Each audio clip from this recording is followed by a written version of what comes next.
fellow subscribers. Today I'm here to answer and hopefully recognize some very important points that many Canadian student intercollegiate athletes may be wondering about athletic opportunity and scholarship opportunity in Canada.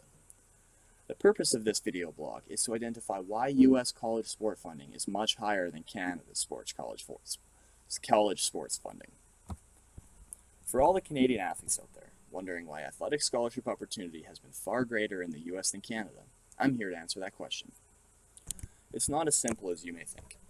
Both the CIS and the NCAA provide highly competitive sporting events and have both submitted to contribute to the overall success of the education of the student athlete. Although one of these associations have remained religious to the development of academic success, efficiency, and independence of a well-balanced student athlete, and one institution has not. The NCAA. Let's take a look at it. Recently, through the studies of Natalie Grieger, the author of the article Intercollegiate Athletes in Canada and the United States, Differences in Access, Quality, and Funding, has found that through mass commercialization and media exposure, the student athletes of the NCAA have been falling short on graduation and class participation. Why is this? The culture of the NCAA. Through major focus on successfulness of the institution's athletic programs, dictates the non-athletic enrollment. If an athletic program is winning, it generates more revenue. And with more revenue comes more mass commercialization, more marketing, and media with their intangibles. The intangibles are the athletes. Instead of having students enroll because of the institution's academic success, they're enrolling to be a part of the institution's winning culture, thus bringing up the revenue, increasing the athletic scholarship money. Athletic scholarship money. The NCAA offers full ride scholarships, while the CIS does not. A full ride scholarship includes room, board, tuition, books, and travel. A full ride can cost the institution anywhere from $15,000 to $35,000, depending on the in-state paying, out-of-state paying, or private institution costs. The revenue from commercialization, mass media, and sold-out athletic events through the non-athletes have been used to contribute to fund the student-athlete education athletic scholarships. Well, education does come first. When concerning the athlete's education, some Division I schools have been known, in fact, to admit under-academically qualified students because of their talent to the specific sport or sports that they participate in. This strays away from the original intent of developing educational success. Because of the NCAA's separate athlete to non-athlete admission criteria, the NCAA has been found out to have athletes believe they should receive special treatment because of their athletic talent or success. Thus, this negatively affects their academic performance due to large time constraints. It is said to be up to 20 hours per semester that an NCAA collegiate athlete misses because of their sport or activity that they participate in. By using athletic scholarship money as an incentive to attend a specific institution, and because of their athletic ability, this feeds into an improper directive focus, not only for the collegiate athlete, but also for a high school athlete. High schoolers could be saying, hey, if I spend more time on developing my talent, then I will be granted acceptance into the NCAA Division I school anyways. Or, if I'm good enough, they'll accept me regardless of my academic standing.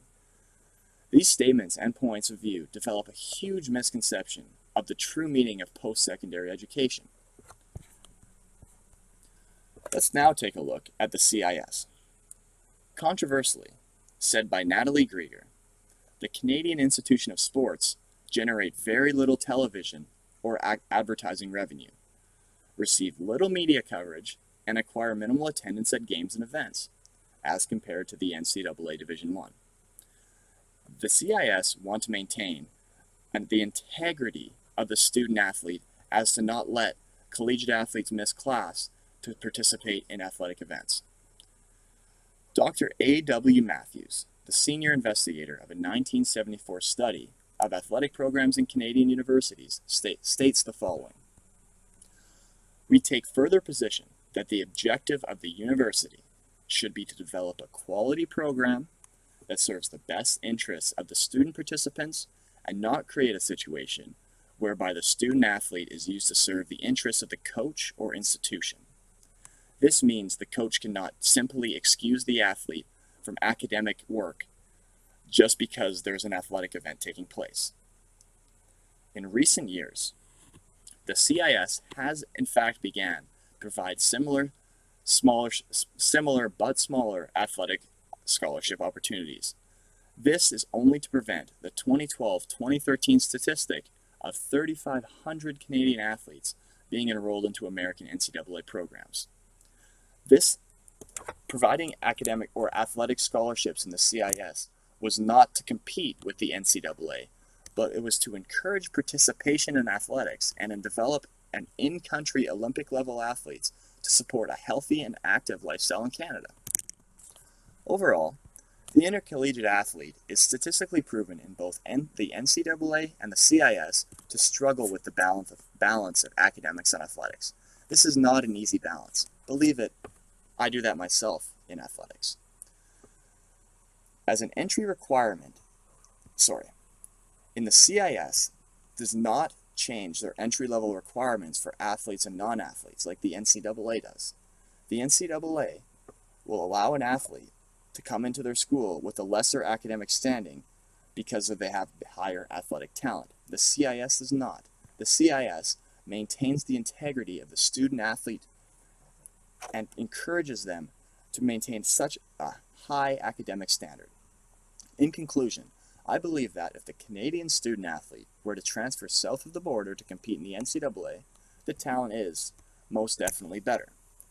But if a student wants a well-balanced student athlete education, staying in Canada's CIS competitive sports leagues will be a costlier trade-off for academic success in most places, but will contribute to a better success in the real world post-secondary education.